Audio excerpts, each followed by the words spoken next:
Bienvenue dans cette nouvelle vidéo. Aujourd'hui, nous allons ensemble apprendre à coder en Flutter en seulement 5 minutes. Donc, qu'est-ce que nous allons voir aujourd'hui? Nous allons voir bien sûr les boîtes de dialogue. Donc, c'est ces components qui vont nous permettre voilà, d'afficher un message, de communiquer instantanément avec l'utilisateur sur notre appli par exemple, de manière plus ou moins instantanée, une fois peut-être il a cliqué sur un bouton ou sur un élément particulier. Donc, ce qu'on va faire dans un premier temps, on va tout d'abord déclarer un bouton. Donc, le bouton ici va nous permettre, dans un premier temps, il va servir de déclencheur. Voilà, on va préciser c'est quoi le déclencheur. Donc, si on clique sur le bouton boîte de dialogue, donc, qu'est-ce qui se passe? Donc, à l'intérieur, ce qu'on va faire, un show dialogue ou, alors hop là, on va rajouter un titre, bien sûr. Dans le titre, on va faire un show dialogue. Et dans le show dialogue, ça retourne un alert dialogue, donc un alert un petit peu comme un JavaScript, du title. Par la suite, le content, on a un texte. Donc, si on veut retourner un texte, par exemple, un petit message, voilà, ceci est une boîte de dialogue.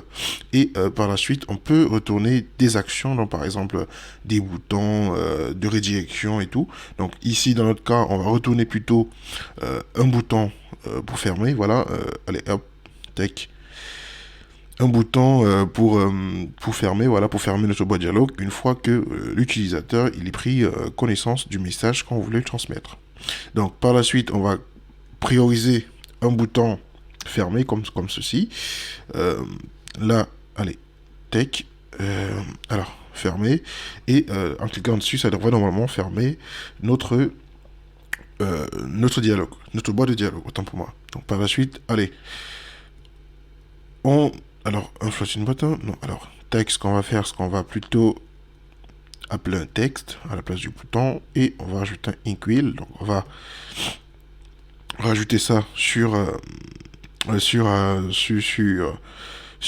du texte. Voilà, ce n'est pas un bouton ici, c'est du texte. Donc si on clique sur ce texte, ça devrait normalement fermer la boîte de dialogue. Tac, tac.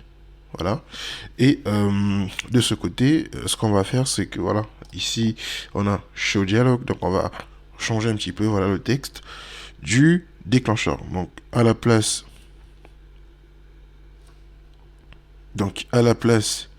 de boîte de dialogue, donc on va plutôt appeler ça show dialogue. Tac, voilà. Et on save tout ça. Normalement, on a ce rendu.